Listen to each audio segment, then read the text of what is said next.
Pessoal, o cara que estudou isso aí em laboratório, o comportamento das molas, foi um sujeito chamado Hooke. Olha só o experimento bobinho que ele fez. Vou fazer na vertical para ficar mais fácil para todo mundo entender. Ele pegou molas idênticas, todas idênticas, e pendurou essas molas uma ao lado da outra. Senhor, não parecem idênticas, mas são. Aí ele foi lá e em cada uma das molas ele pendurou uma massa de peso diferente. Uma massa de 1 kg, que dá um peso de 10 newtons, uma massa de 2 kg, que dá um peso de 20 newtons, e assim por diante. Quando ele pendurou as massas nas molinhas, olha só o que ele percebeu. Na massa, na mola que ele pendurou, que ele aplicou 10 newtons, ele percebeu que ela se esticou cerca de 0,1 metro. Na mola que ele pendurou o bloquinho que tinha peso de 20 newtons, adivinha o que ele percebeu? É verdade, ele percebeu que a deformação nesse caso era 0,2 metros. E no próximo que tinha 30? Ah, eu não quero mais fazer. Só que na ciência a gente nunca faz uma vez. O transformador acabou de explodir. Vocês escutaram que legal? Agora eu pergunto. Ó, uma pergunta interessante. Por que que a luz acabou antes e o barulho do transformador que explodiu veio depois? Quase perfeita a explicação. Porque a energia não vem não vem pelo fio na velocidade da luz, tá, gente? A velocidade... Só um pouquinho, só deixa eu ter mais uma explicaçãozinha. Yeah! A luz, a informação que viaja pelo fio, ela não viaja na velocidade da luz, ela viaja numa velocidade infinitamente mais baixa, porém maior que a velocidade do som, certo? O que justifica a explosão de um transformador de uma rede adjacente à nossa, ter feito a nossa energia cair durante alguns segundos. Certo? Show de bola, mas é isso aí, a explicação era, fizeram com a lógica certa, perfeito. Eu também achava, eu lembro que meu pai é que me falou, pela primeira vez, que se tu enrolar um fio em volta da Terra e ele ligar a energia, não vai ser na velocidade da luz que a outra ponta vai ficar energizada, certo? Não é uma velocidade alta, mas muito baixa comparada com a da luz, por isso mesmo que existe fibra ótica, para tu usar a luz de fato para transmitir informação, certo? Fala, amigo. Quando o transformador cai, precisa só levantar o disjuntor dele e trocar. Aí é que tá, tem duas situações, Tem a situação em que o disjuntor conseguiu proteger o transformador e desarmou antes da queima, aí só precisaria armar a chave, mas tem uma situação muito mais grave na qual o transformador explode, que o disjuntor não consegue. Por exemplo, Isso aí foi uma explosão do transformador, vai ter que ser substituído. Aquela região que é alimentada por ele, vai ficar lá pelo menos uma meia hora até trocar esse transformador, seguramente. E quando tá perto dele é que é bizarro, cara? Quando tá perto dele o susto é grande, sei lá, pelo menos similar à explosão de um pneu de caminhão. Uma vez explodiu um pneu de caminhão bem perto de mim, assim, eu fiquei bem assustado, Não sei se foi o susto ou o deslocamento de ar, mas eu caí pra trás, assim, fiquei bem, tava numa loja, assim, em Pomerode, bem feliz, passou o caminhão do lixo. Daqui a pouco, BUM! Na minha cara, assim, eu caí sentado pra dentro da loja, assim, foi ridículo. Galera, uma coisa interessante sobre a força elástica é o seguinte, quando dobra o valor da força, a deformação... Quando dobra o valor da força, a deformação dobra. Quando triplica o valor da força, a deformação... E Hooke, como estudou isso em laboratório, percebeu então que toda mola tinha uma certa constância na sua maneira de se comportar. E ele disse o seguinte, eu posso chamar de constante elástica da mola a relação entre a força e a deformação. Ele criou essa lei então. Então isso aqui é conhecido como lei de Hooke.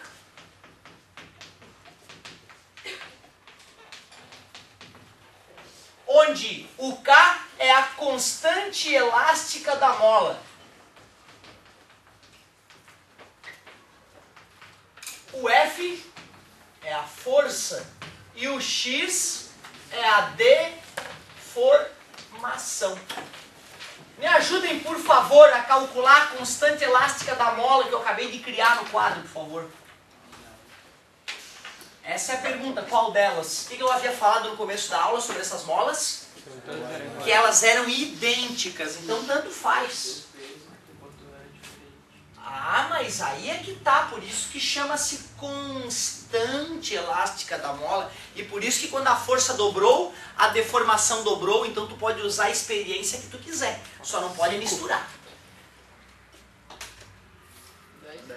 10, muito bem. Sobre 0,1, ou então, se o amigo tiver outro gosto, poderia ser sobre para a mesma mola, por isso que dá o mesmo valor, 100 newtons metro, aqui também 100 newtons metro, e é isso que é o bacana, essa é a ideia. Então quando tu pega uma mola, se tu quiser calcular a constante elástica dela, tu vai pendurar nela o peso que tu quiser, só mede a deformação que aquele peso gerou, divide força pela deformação, tens a constante elástica da mola, só que tu nunca vai fazer uma vez só.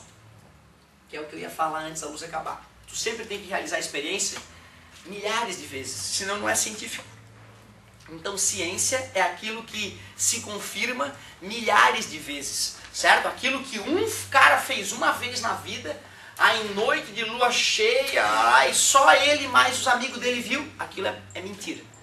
Porque se fosse verdade ele faria de novo para todo mundo ver, cara, tá beleza? Por isso que tu nunca deve acreditar em coisas que não foram feitas, usando as normas científicas, certo? Não deves confiar, beleza? Sem que, aliás, o que significa a constante elástica da mola ter dado 100 newtons por metro? Que a cada metro de deformação precisa de uma força? E se fosse meio metro? Claro, e 2 metros? Acabou, é ridículo, é simples assim. Então eu ainda vou deixar a fórmula mais bonitinha, tá dividindo, passa, ficaria F igual a K vezes X. Matematicamente essa fórmula oferece algum risco? Nada, né, cara? Tá multiplicando, passa aquela mentirinha confortável, acabou. É isso que precisa fazer para resolver a questãozinha. Só deixa eu deixar ela mais precisa agora, gente, por favor. Uma coisa muito importante. Quando eu escrevi essa equação e essa equação, eu estava preocupado apenas com os números. Só que prestem atenção agora, uma coisa muito importante vai acontecer aqui, para a coisa ficar mais precisa. Se eu estou pensando na força que eu faço, eu puxo a mola para baixo, para onde que a mola se deforma? Para baixo. Concordas que a força que eu faço na mola e a deformação da mola tem a mesma direção e o mesmo sentido? Então se eu estou calculando a força que eu faço na mola, o vetor deformação aponta para o mesmo lado da força. Porém, se eu estou querendo calcular a força que a mola faz, quando eu deformo a mola para baixo, ela me puxa para onde? Para cima. A força que a mola faz tem sentido oposto da deformação. Então se eu quero calcular a força elástica de verdade, então eu vou ter que botar um menos ali. Porque quando eu deformo para lá, ela me empurra para o outro lado. Concordas comigo? Então tu vê uma coisa bem delicada. Para a apostila estar completamente correta, ela tem que ter nos avisado daquele menos ali, ó. Vamos ver se a apostila lembrou isso do menos. Olha lá que bonito, ó. Olha que bonito, botou o menos lá. Página 23 está o menos lá na apostila. Certo?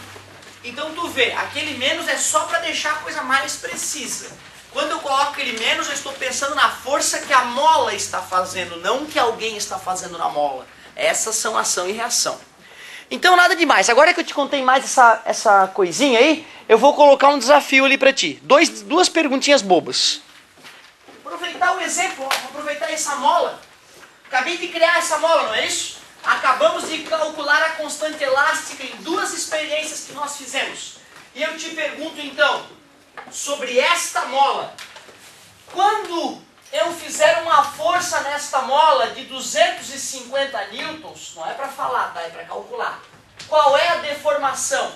Ou, Né? Outra pergunta, essa é a letra A. Letra B. Quando esta mola estiver deformada de 1,23 metros, qual vai ser a força atuando nela? Então vou te dar alguns segundinhos para tu responder essas duas perguntas nível 0 sobre molas. Para a mola criada no quadro, cuja constante elástica foi calculada, eu pergunto qual é a deformação quando a força é 250, qual é a força quando a deformação é 1,23. Vamos? Bem rapidinho. Pode fazer no rascunho aí no cantinho.